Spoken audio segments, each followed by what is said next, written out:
السلام علیکم ورحمۃ اللہ وبرکاتہ۔ میں ہوں آپ کا بھائی محمد ضیاء الرحمن اور آپ دیکھ رہے ہیں یوٹیوب چینل حافظ ضیاء ولاگس۔ آج اس ویڈیو کا عنوان ہے کہ آپ کا وضو جو ہے وہ صحیح ہے، اور قرآن و حدیث کی روشنی کے اندر جو ہے میں مکمل رہنمائی آپ کے ساتھ شیئر کرنا چاہتا ہوں۔ بسم اللہ الرحمن الرحیم۔ السلام علیکم ورحمۃ اللہ وبرکاتہ۔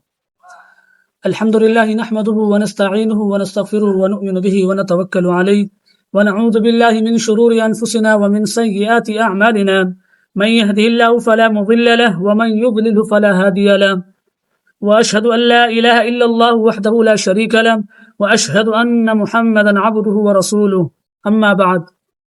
میرے پیارے بھائیوں، دوستوں اور بہنوں، کہ آپ نے کبھی سوچا کہ اگر وضو صحیح نہ ہو تو ہماری نماز کا کیا ہوگا؟ بہت سے لوگ روزانہ وضو کرتے ہیں، لیکن بعض اوقات انجانے میں ایسی غلطیاں ہو جاتی ہیں جن کی وجہ سے وضو مکمل نہیں ہوتا۔ آج ہم صرف چند منٹ اللہ تعالیٰ سورۃ المائدہ آیت نمبر 6 کے اندر ارشاد فرماتے ہیں، یا ایھا الذین آمنوا اذا قمتم الی الصلاۃ فاغسلوا وجوہکم وایدیکم والی المرافق وامسحوا برؤوسکم وارجلکم الی الکعبین۔ اے ایمان والو، جب تم نماز کے لیے کھڑے ہو تو اپنے چہروں کو دھو، اپنے ہاتھوں کو کہنیوں سمیت دھو، اپنے سروں کو مسح کرو اور اپنے پاؤں ٹخنوں سمیت دھو۔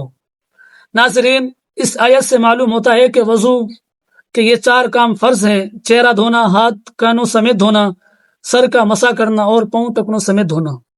اب آئیں سنت کے مطابق وضو کا مختصر طریقہ جانتے ہیں۔ سب سے پہلے بسم اللہ الرحمن الرحیم پڑھیں، پھر دونوں ہاتھ 2 مرتبہ دھوئیں، اس کے بعد کلی کریں، ناک میں پانی ڈالیں اور ہر ایک برتن ہر عضو کو جو ہے وہ 3 مرتبہ کرنا ہے۔ پھر پورا چہرہ 3 مرتبہ دھوئیں اور اس کے بعد دونوں ہاتھ کہنیوں سمیت دھونا۔ پہلے سیدھا ہاتھ دھونا ہے، پھر اس کے بعد دوسرا جو الٹے ہاتھ کا ہے کہنیوں سمیت وہ دھونا ہے، اور اس کے بعد پھر سر کا 1 مرتبہ مسح کریں اور کانوں کا مسح بھی کریں۔ اس کے بعد دایاں پاؤں ٹخنوں سمیت دھوئیں، 3 مرتبہ دھوئیں، پھر بایاں پاؤں اسی طرح دھوئیں۔ نبی کریم صلی اللہ علیہ وسلم نے فرمایا، اس کا ترجمہ یہ ہے، ایڑیوں کے لیے آگ کی وعید ہے۔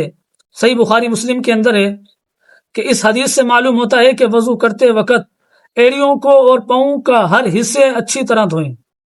اس حدیث سے معلوم ہوتا ہے کہ ایک اور حدیث میں رسول اکرم صلی اللہ علیہ وسلم نے فرمایا، جس کا ترجمہ ہے، تم میں سے کسی کا وضو ٹوٹ جائے تو اس کی نماز اس وقت تک قبول نہیں ہوتی جب تک کہ وہ دوبارہ وضو نہ کرے۔ صحیح بخاری کے اندر بھی اس کی حدیث ہے۔ اس لیے جلدی وضو نہ کریں، بلکہ اطمینان سے کریں اور اس بات کا خیال رکھیں کہ کوئی حصہ خشک نہ رہ جائے۔ وضو کا مکمل ہونے کے بعد یہ دعا پڑھیں، اشہد ان لا الہ الا اللہ وحدہ لا شریک لہ واشہد ان محمدا عبدہ ورسولہ اللہم اجعلنی من التوابین واجعلنی من المتطہرین۔ اس دعا کی بڑی فضیلت حدیث میں بیان ہوئی ہے۔ آخر میں اللہ تعالیٰ سے دعا ہے کہ وہ ہمیں سنت کے مطابق وضو کرنے کی اور نماز کی حفاظت کرنے کی، اخلاص کے ساتھ عبادت کرنے کی توفیق عطا فرمائے۔